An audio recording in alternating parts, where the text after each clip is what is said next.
Hello, everyone. Welcome to Vanishing Chicagoland Stories, the podcast. I'm your host, Pete Costanis. This is episode 116, season 5, and today's date is March 29th, 2022. And thank you for joining me today. Uh, Today's program, I will talk about two things. First, I will discuss Hen Pantry, and the second thing will be Photomat stores that develop your film like in the old days. And this will be interesting. I will talk about my memories of those places, and should be a lot of fun. Right now, the program will go into a commercial break, and this program is brought to you by Photomat. And here's a commercial from 1975. Enjoy, everybody. Photomat wants to show you some pictures you never saw before. Pictures most film developers don't give back. Maybe you overexpose them or underexpose them, but that doesn't make them any less precious to you. So Photomat has a no-fault photo plan. We print every printable picture. And if you don't like them, we'll reprint them or refund your money, no matter whose fault it is. Because at Photomat, your photo matters.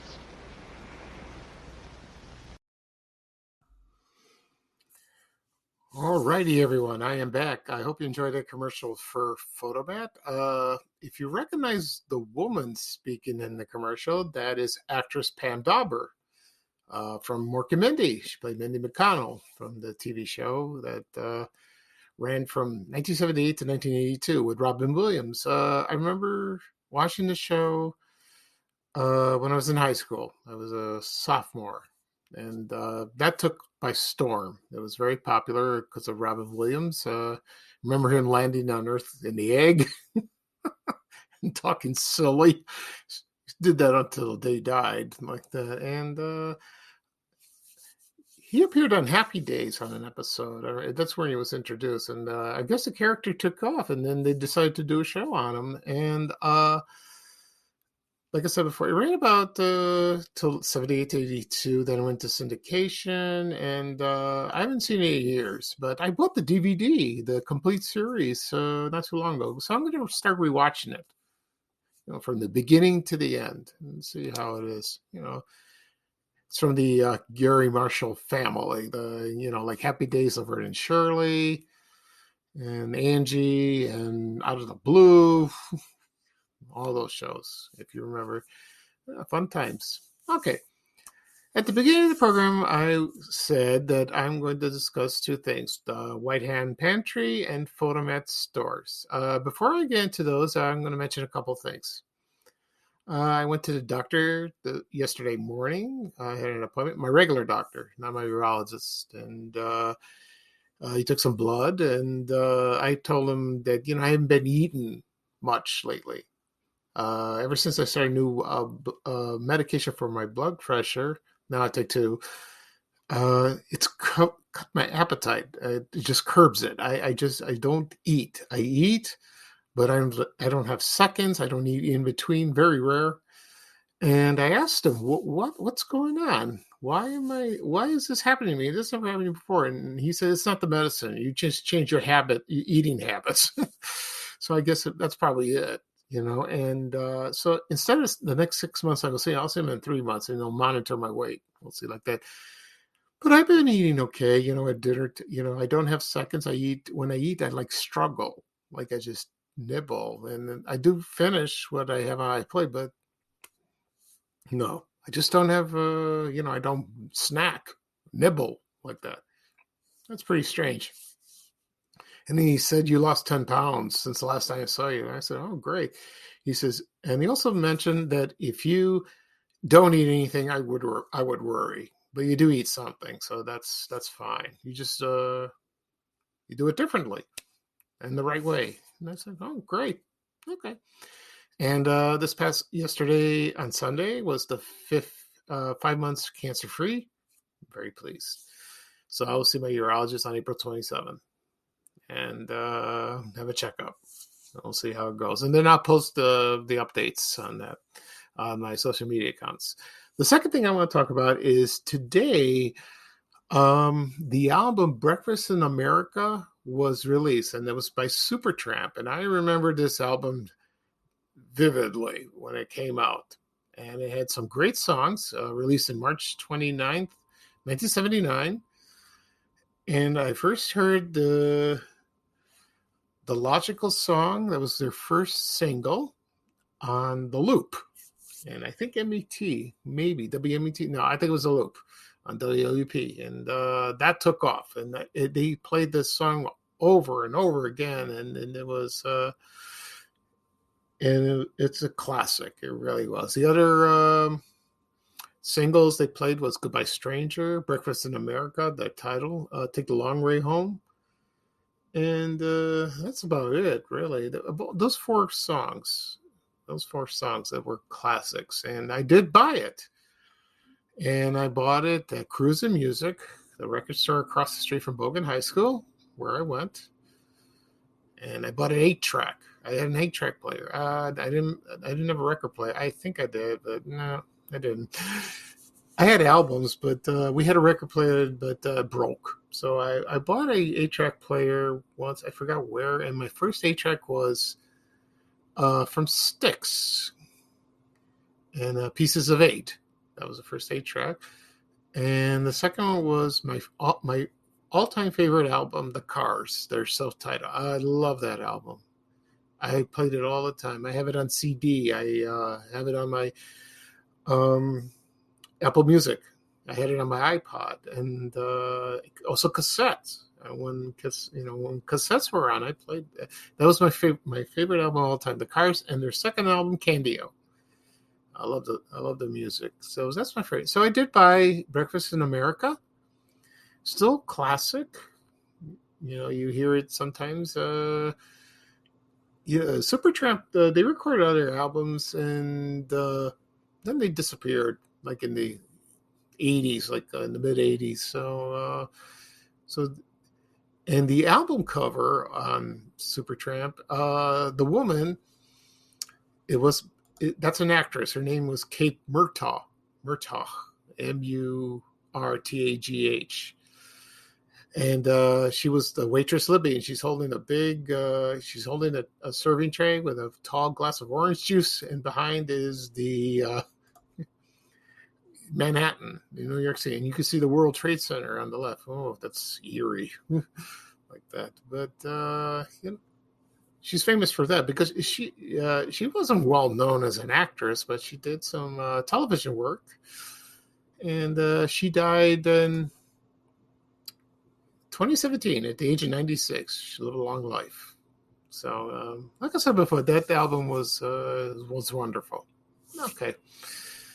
Right now, we're going to get into business. I'm going to talk about White Hen and Fotomat, but I'm going to talk about Fotomat right now. Now, you as know it as the kiosk, that little shack, like that. So I'll give you a little history of that. It was a drive-through kiosk, and they develop your photos. You drive. It's like a drive-through. You drive over, or you can walk and drop your film, like Kodak or Fotomat. And it was founded in San Diego in the 1960s. And it was, let's see, what was the man's name? The man's name was Preston Mitchell Fleet. And he was nicknamed Sandy. And the first kiosk opened in Point Loma, California in 1965. Oh, that early. I didn't know that. In 1971, it became a public company. And then first they had Photomats, and then Kodak. They sold Kodak, and also any products related to Kodak. And the kiosks were very recognizable. It's like a hut. You find them in a strip mall or a supermarket. And it had it was a pyramid-shaped gold color roof, and with signs blue and red lettering. We would do that, and they were around for a long time. And let's see, and the only one I remembered on Photomat was near my old house. I lived in the Ashburn neighborhood. It was at 79th Street in Kamensky, one block west of Pulaski, right near Bogan High School. And I used it once, and I remember the kiosk, and there was, I don't know who, usually it's a woman in there that worked there. I mean, can you imagine? She worked there all day long, all by herself, like she was in a toll booth, and it's amazing. But I don't know who would take over if she went out to lunch. Maybe she brought her lunch, and I remember, and it was in the strip mall where White Hen was, and I'll talk about that in a moment. And it was there for many years, 70s and 80s. Right now, it's gone. It's not there. So I'm sure it was I'm sure it was there in the strip mall. I could be wrong, but yeah, I'm sure it was there. And I remember they did advertise on TV, with their film with the Fotomat, and comedians made jokes about that. Also, when they started doing video cassettes, they sold video cassettes, and also they had a video rental service. Was one of the first companies that did that, before video stores, and they had catalogs. That's pretty amazing. The service was called Photomat Drive-Through Movies, and I found a couple of them on eBay. I don't remember seeing them in Chicago. Not really, no. And believe it or not, one of the first movie studios that offered for a rental for videos was Walt Disney, and they made a deal with that. And but first, it got expensive. It really did, and it cost $12. The $12 is a lot of money back then. It started in 1979 or 80, and then later on they lowered the price because of competition, because a lot of video stores opened, like around my neighborhood. And then in 1982, they discontinued it. They stopped it, And then later on, the kiosks disappeared, and they closed them down. And believe it or not, some of them converted into like coffee shops. Little coffee shops, and I remember the one that I mentioned did turn into that. I could be wrong, but that was the only place I remember. And so that was it was an interesting concept. It really was. And to drop you drop your film to be developed. Usually you go to a drugstore, you would go to Walgreens, you go to Osco, or any drugstore. Usually it's Walgreens. You can still do that, I think. I haven't done it in a long time. It's amazing. Okay. Next up, I'm going to talk about White Hen. Now, this is one of the most beloved stores that people miss to this day. And it's very iconic in the Chicagoland area. And who can forget that jingle? When you run out, run out to White Hen. I'm going to start it over. When you run out to White Hen. When you run out of anything, you run out to White Hen. You can't forget that. And they had some nicknames. They call it the chicken, or the white chicken, or the chicken, the White Hen. Oh, anyway, that's I miss that store so much. I really did. It was wonderful like that. So I will discuss the history of that first and my memories, but first I'm going to play a commercial with that jingle. So here's the commercial that aired on WGN Channel 9 in 1981. And once I play it, it'll bring a smile to your face. So here we go.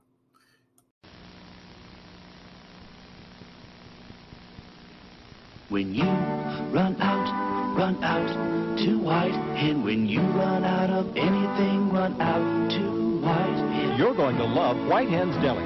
You're going to love the fair prices on fresh meats and cheeses, homemade salads, and desserts. You're going to love the fast service. Whether you choose delicious deli items by the pound, a party tray, or a freshly made sandwich, the deli at White Hen. Great selection, fair prices, fast service. When you run out to... Okay, everyone, I am back. I hope you enjoyed the White Hen jingle. Oh, That's going to be etched in my mind for the rest of the day. Yeah, I'm sure yours too.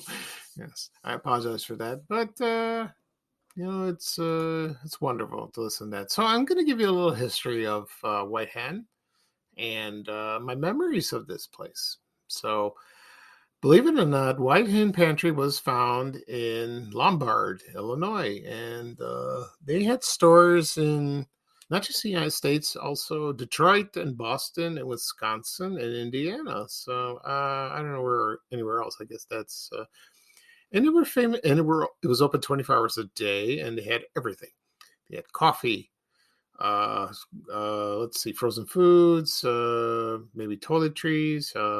But the most famous thing they had was their deli. Oh, I love their delicatessen. You know, their coffee was very good. I'll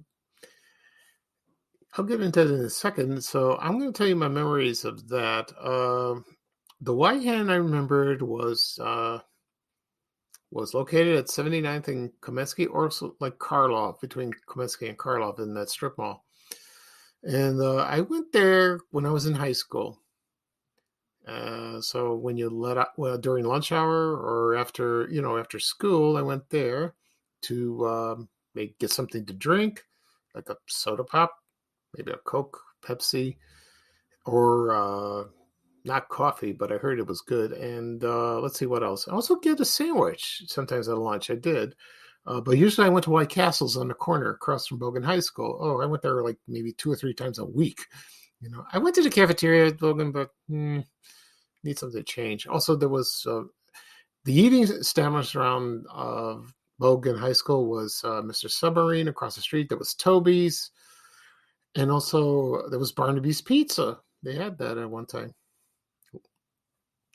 Anyway, so usually when I bought candy, it wasn't at White Hen. When I lived in that neighborhood, I usually bought it at Edwards Drugstore, which was located 79th and Hamlin, or at Crestline Pharmacy on the corner. It was right across the street. It was like a plaza, a little strip mall. I remember where Barnaby's was, and there was a Crestline, and there was a currency exchange, and I don't know what else was there. I think maybe a tuxedo rental place, I think it was. And then it was there for a long time. Then the Sandpiper restaurant opened later on in the 80s. I remember my brothers and their friends went there. And it was also a sports bar at one time. I forgot the name of it. I couldn't think of it. I used to see that. Then years later, they tore that down. And they built a BP store, British Petroleum Gas Station. Then they tore that down. And now it's an empty lot. I don't know what they're going to do with it. It's just weird. I passed by it about a year ago. It was strange seeing it. That empty lot is huge. I hope they do something with that.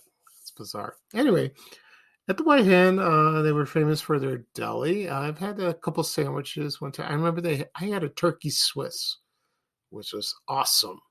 Oh, it was beautiful, wonderful. Their bread was delicious, fresh. Their turkey, deli meats, they loved it. Everyone loved it. I loved it too. And they had anything you want. Fresh fruit, if you want some liquor, you want some beer, anything. And it was open all night. Let's say you run out of something, or in the middle of the night you're hungry. Walk over there, drive over there to White Hen. That's there. Someone is always there. This is information that I found out. I could be wrong, but this is what I heard from comments from Facebook groups that's about the owner of White Hen that was located at that location, and it was someone named Ma Beefy. And it was like a gang. She was a mother of some gang, not really a gang, but a bunch of guys that were called the Ma Beefy Boys. I don't know much information about them, but I used to hear about this when I was growing up. And let's see. Also, because Ma Beefy, what I've heard from people, what she was described as a woman kind of buxom with big hair. Kind of beehive and long eyelashes. And I think her name was Darlene. And I went there once and I did see her. Sort of remember seeing her. And I heard she was a character. She was really an odd woman, but very friendly. She had a daughter named Debbie, and I heard she was very nice, and I did see her, and they were well known in the neighborhood at the time. They owned that place for like 20 years or something like that, a long time. And then I heard it got caught fire. I think it did. And then I don't know if they rebuilt it. Maybe they sold it and they rebuilt it, and someone took over it. I remember the dry cleaners. There was a dry cleaner store next door. I remember that. My mom went there all the time. I remember that. And as far as I know, I think Ma Beefy's still alive from what I get. Last I heard, she lived in Orland Park, and I think they operated the White Hen in Orland Park. I think at 151st Street and somewhere on 151st Street in Orland Park. And I think I remember it because my mother's friend lives nearby, and I remember the White Hen there. Then it turned into 7-Eleven. It turned into something. It's something else now. But I remember seeing the White Hen. Anyway, so from what I heard, Mob Beefy, they were kind of tough guys. They hung around in the park and all that. But I don't know. I heard they were harmless. So I don't know the whole story of that. But that's what I heard from that. And that woman. I wish I'd get to know her. It would be funny. Anyway, so White Hen stuck around for a long time. It was founded by the Jewel Company, and it's first known as Quick Shop. And it opened the first one opened in 1965, and that was in Des Plaines. And then a few months later, it opened in Glen Ellen, and then Bensonville, and then in Elmhurst. And then they franchised. They opened up. And then when Jewel was purchased from another company in 1984, they sold it, and then it became an independent company. And I think that changed. And then in 2011, they sold it to another company. And the quality just declined, and it wasn't the same. And then all of a sudden, 7-Eleven bought them, and they converted them all, and then White Hen disappeared. And I think that's terrible. That really was. I wish, I wish they didn't do that. I wish White Hen was still around. That's a shame. It kind of stinks. So I still remember, I miss going to the store. I go to 7-Eleven, but it's not the same. It's different. They have delis. They have the same thing as White Hen, but not when it was in the old days when I was younger. Also, you bought cigarettes there, and minors bought them at the time, and they allowed kids to buy cigarettes. I did too when I was younger. So when I started smoking, and then I quit. But then everyone did that. But they also bought cigarettes at Crestline Pharmacy. They bought it at Edwards Drugstore. I used to watch that. I used to see that. Now, no. They put a kibosh on that. You got to be, I think over 21 or 18. I forgot the age because I haven't bought it in a long time. So, but they also got people to buy them for you. That was easy like that. So like I said before, I miss White Hen, so I wish it was back. Okay. That'll be all for today. I hope you enjoyed the program. I discussed White Hen Pantry. I also Fotomat stores, and great memories. Next episode will be episode 117. I don't know. Maybe I'll do it Saturday or Sunday. I have to think of a topic. We shall see. It'll be a lot of fun. So this is Pete Costanas, host of Vanished Gauntlet Stories, the podcast. And thank you for joining me. I enjoyed talking about this. Oh, it was great. Awesome. And bye-bye now for me. And here's Ray Rayner saying bye-bye for now. So here's a little traveling music from him. So long, everybody. Take care. We have to go. Bye, bye, bye.